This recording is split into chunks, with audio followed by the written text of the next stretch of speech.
Pinaigting pa ng Philippine National Police ang kanilang presensya sa mga kalsada para mapababa ang bilang ng krimen. Ikinatuwa naman ito ng publiko, si Ryan Lesiges sa sentro ng balita.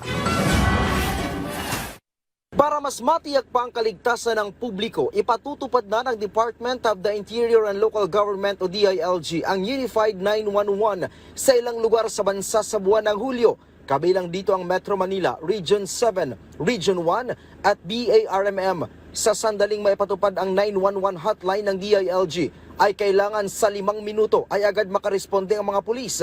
Kinakailangan daw ito upang maiparamdam sa mga tao na ligtas sila sa kalsada sa kabila ng ulat ng PNP na bumababa ang bilang ng krimen. There are 225,000 policemen. If done right, kung tignan ng metrics, kung tignan ng heat map, kung saan ang high crime prone areas, kaya yan. With better technology and better data, kaya yan. Ang ilang motorista at commuter, ikinatuwa ang dagdag pwersa ng PNP sa mga kalsada. Anila, iwas disgrasya mula sa masasamang loob kung marami ang bantay sa lansangan. Pag may mga pulis po sa paligid natin, naiiwasan po or natatakot ng mga masasamang loob gumawa ng krimen po. Kaya pabor po ako. Sus, pabor na pabor. Bakit, sir? Ay, malayo ka sa taong mababait. Tulad ng mga holdapper, mga adik. Para malayo ka dyan, mayroon silang, kaya nga maganda may pulis para may magatulong sa atin. Hindi yung wala, ay pangit. Sino ang lapitan mo? Alang lalapit ka dyan siya nagtitinda sa sidewalk, hindi sa pulis. Kumpiyansa si DILG Secretary John Vic Rimulya na sa ganitong pinalakas na presensya ng PNP ay mawawala ang takot ng publiko mula sa banta ng mga kriminal.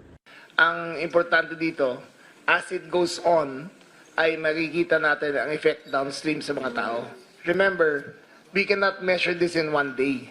We cannot measure this in 1 month. It will take maybe 3 months bago yung mararamdaman natin kung ang tao talaga ay nararamdaman nila na mas matiwasay na sa kanilang lugar.